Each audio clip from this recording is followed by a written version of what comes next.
Welcome to Shaowline Studio, where the line between reality and nightmare begins to blur. Every week, we dive deep into stories that twist your mind, chill your bones, and make you question what's real. From true, unsolved horrors to dark tales, born from the shadows, each story will stay with you long after the screen fades to black. If you love the feeling of your heart racing in the dark, you're in the right place.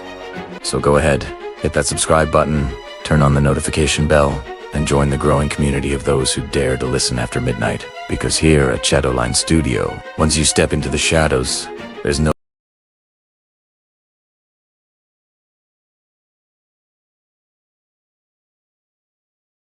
That night, the drone came earlier. I didn't look up. I walked to the bathroom instead and splashed water on my face. When I came back, the blinds were down, but a thin slice of light showed through where the slats didn't meet fully. In that gap, a small red light blinked and blinked and blinked. The next morning, I found a small card tucked under our welcome mat. It looked like a business card.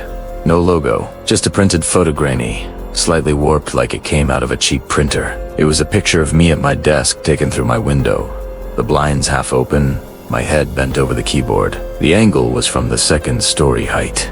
Outside, the caption below, typed in a flat font, read, "Focus." I showed Daryl. His mouth flattened. He stopped joking. He said, "Keep me posted."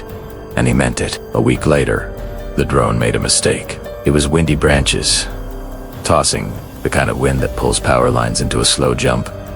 Rope hand, the drone came anyway. It hovered and wobbled, and then, all at once, it kissed the maple and pinwheeled down. The sound it made when it hit the grass was ugly, like a toy breaking and like an animal getting the wind knocked out of it. It lay there on the lawn, blades bent, lights still blinking. I ran out and picked it up. It was warm, a little oily, and heavier than it looked. My hands shook. The camera ran on a gimbal that still tried to keep the lens level as I carried it. Inside the belly, a small memory card clicked when I tapped it with my nail. We called the police again.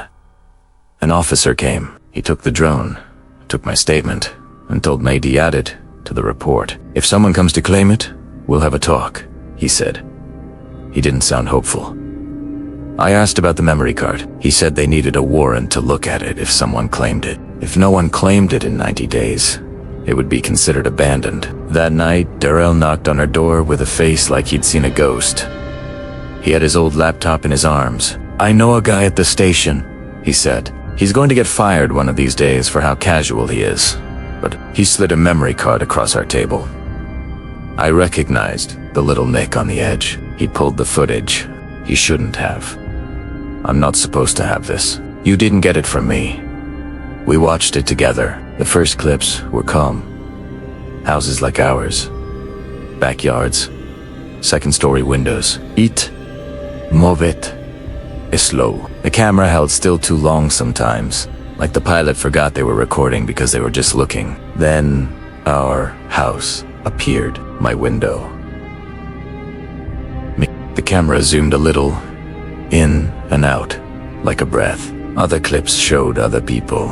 A teenager brushing her hair in front of a mirror. A man sleeping in a recliner with the TV throwing blue light on his face. A little kid dancing in pajamas in a living room. I felt sick. The last clip was the one that matters. It wasn't the full. It was earlier that night. The drone sat somewhere in the air, and then the screen filled with quick sky and leaves. The drone climbed, turned, and started descending toward a garage. The door was opening. Mid-riser lights spilling out from the ceiling fixtures inside. The drone slid under the door and landed while the door was still going up. The camera tilted and caught a flash of details before the landing cut the recording. A row of plastic totes with blue lids. An orange stepladder leaned against a wall. A dent in the lower right panel of the garage door from where a basketball once hit it too hard. My chest tightened. I knew that dent. Everyone on our street knew that then. It was the McKinnon's garage across the cul-de-sac. Darrell swore. "No way," he said. He stood up too fast, his chair scraping. I told him we should call the officer. We should not go across the street like two idiots in a movie. He agreed. We called. They said they'd send someone. We watched from my parents' front window. The marker lights from the cruiser rolled down the street and painted the maples red. The officer knocked on the McKinnon's door first.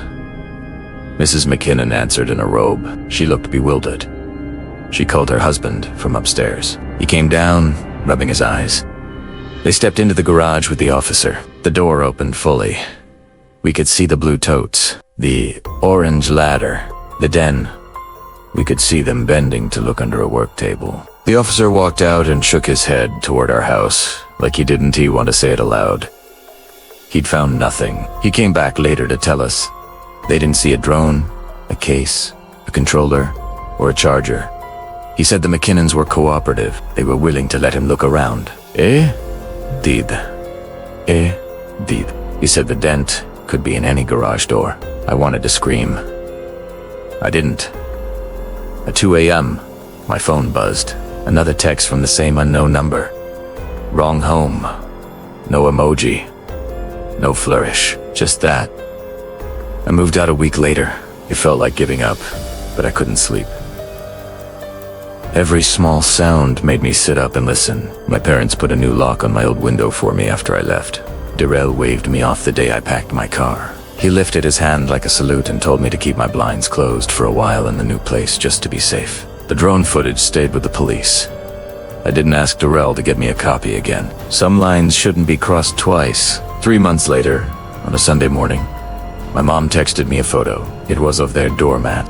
On the mat, a small, padded envelope lay centered like a gift. Inside was a single printed screenshot. It showed me sitting on the floor of my new apartment with the laptop open, watching the drone footage.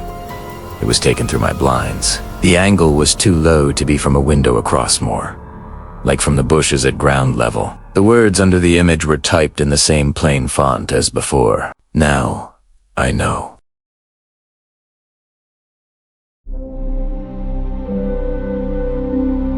And that was another journey into the shadows. If you felt that chill run down your spine, don't let it fade just yet. There are countless more stories waiting for you in the dark corners of Shaowline Studio. Make sure to like this video, subscribe, and turn on the notification bell so you never miss what lurks behind the next story. Share this video with someone who thinks they're brave enough to watch alone. And remember, the shadows are always closer than you think. Until next time, keep your lights dim and your mind open. Because here at Shaowline Studio, the darkness is only the beginning.